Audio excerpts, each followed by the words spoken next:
Hi hello ನಮಸ್ತೆ, welcome back to my channel. ಇವತ್ತಿನ recipe ಅಲಸಂದೆ ಕಾಳಿನ ಬಸ್ಸಾರು. ನಾನು ಮೊದಲು ಅಲಸಂದೆ ಕಾಳನ್ನ ಸುಲಿದು ವಾಶ್ ಮಾಡಿ ಎತ್ತಿಟ್ಕೊಂಡಿದ್ದೀನಿ. ಮತ್ತು ಒಂದು ಪಾತ್ರೆಯಲ್ಲಿ ಸಾಂಬಾರಿಗೆ ಬೇಕಾಗುವಷ್ಟು ನೀರನ್ನ ಸ್ಟವ್ ಮೇಲೆ ಇಟ್ಟಿದ್ದೀನಿ. ಅದು ಬಿಸಿಯಾಗಿ ಸ್ವಲ್ಪ ಕುದಿ ಬರಬೇಕು. ಆವಾಗ ಕಾಳು ಹಾಕಿದ್ರೆ ಕಾಳು ತುಂಬ ಚೆನ್ನಾಗಿ ಬೇಯುತ್ತೆ. ನೋಡಿ, ಈಗ ಸ್ವಲ್ಪ ಕುದಿ ಬರೋಕ್ಕೆ ಸ್ಟಾರ್ಟ್ ಆಗ್ತಾಯಿದೆ. ಈಗ ಸ್ವಲ್ಪ ಕುದಿ ಬಂದಿದೆ. ನಾನು ಇವಾಗ ತೊಳೆದಿಟ್ಕೊಂಡಿರೋ ಅಂಥ ಅಲಸಂದೆ ಕಾಳನ್ನ ಹಾಕ್ಕೊತಾ ಇದ್ದೀನಿ.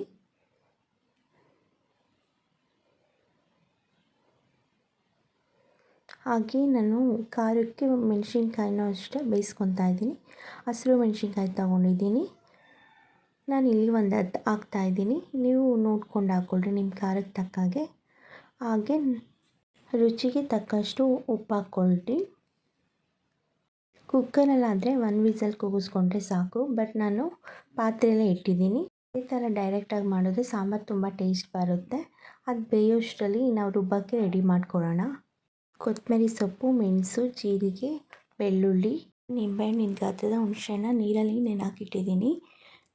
ಮತ್ತು ಕಾಯಿ, ಒಗ್ಗರಣೆಗೆ ಎಣ್ಣೆ, ಸಾಸಿವೆ, ಈರುಳ್ಳಿ, ಕರಿಬೇವು ಎತ್ತಿಟ್ಕೊಂಡಿದ್ದೀನಿ. ಈಗ ಕಾಳು ಬೆಂದಿದೆಯಾ ಅಂತ ನೋಡೋಣ.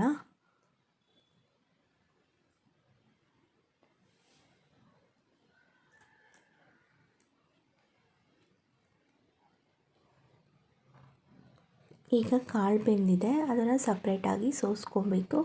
ಹಾಗೆ ಮೆಣಸಿನ್ಕಾಯಿ ಅಷ್ಟೇ, ಬೇಯಿಸಿರೋ ಮೆಣಸಿನ್ಕಾಯಿನ ರುಬ್ಬೋದಕ್ಕೆ ರೆಡಿ ಮಾಡ್ಕೋಬೇಕು.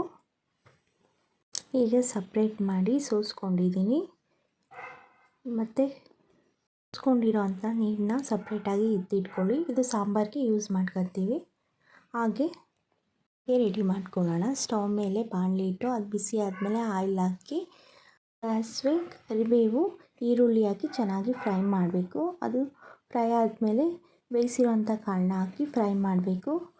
ಕೊನೆಗೆ ತುರಿದಿಟ್ಟಿರೋಂಥ ಕಾಯಿ ತುರಿನ ಹಾಕ್ಕೊಬೇಕು. ಅದನ್ನು ಅಷ್ಟೇ ಚೆನ್ನಾಗಿ ಫ್ರೈ ಮಾಡಿ. ಇವಾಗ ನೋಡಿ ಕಾಳು ರೆಡಿಯಾಗಿದೆ. ರುಬ್ಬಕ್ಕೆ ರೆಡಿ ಮಾಡ್ಕೊಳ್ಳೋಣ. ಒಂದು ಮಿಕ್ಸಿ ಜಾರಲ್ಲಿ ಸ್ವಲ್ಪ ಕಾಯಿ, ಮೆಣಸಿನ್ಕಾಯಿ, ಬೆಳ್ಳುಳ್ಳಿ, ಜೀರಿಗೆ, ಮೆಣಸು, ಕೊತ್ತಂಬರಿ ಸೊಪ್ಪು, ಹಾಗೆ ನೆನೆಹಾಕ್ಕೊಂಡಿರೋಂಥ ಹುಣಸೆಹಣ್ಣು ಹಾಕಬೇಕು. ನಾನಿಲ್ಲಿ ಹುಣಸೆಹಣ್ಣನ್ನ ನೀರಲ್ಲಿ ನೆನೆಹಾಕ್ಕೊಂಡಿರೋದು ರುಬ್ಬಕ್ಕೆ ಮತ್ತು ಹುಳಿ ಚೆನ್ನಾಗಿ ಬಿಟ್ಕೊಳ್ಳುತ್ತೆ ಅಂತ. ನಿಮಗೆ ಹಾಗೇನೂ ಹಾಕ್ಕೋಬೋದು. ನಾನಿಲ್ಲಿ ನೆನೆಸ್ಕೊಂಡೇ ಹಾಕ್ಕೊತಾ ಇದ್ದೀನಿ. ಮತ್ತು ಈಗ ಬೇಯಿಸಿ ಒಗ್ಗರಣೆ ಮಾಡಿರೋಂಥ ಕಾಳನ್ನ ಹಾಕ್ಕೊತಾ ಇದ್ದೀನಿ. ಇದನ್ನು ರುಬ್ಕೊಳ್ಳೋಣ. ಇಷ್ಟಾಗಿದ್ದರೆ ಸಾಕು. ಇದನ್ನು ಬೇಯಿಸ್ಕೊಂಡು ಎತ್ತಿಟ್ಕೊಂಡಿದ್ದೀವಲ್ಲ ನೀರಿಗೆ, ಆ ನೀರಿಗೆ ಮಿಕ್ಸ್ ಮಾಡಬೇಕು.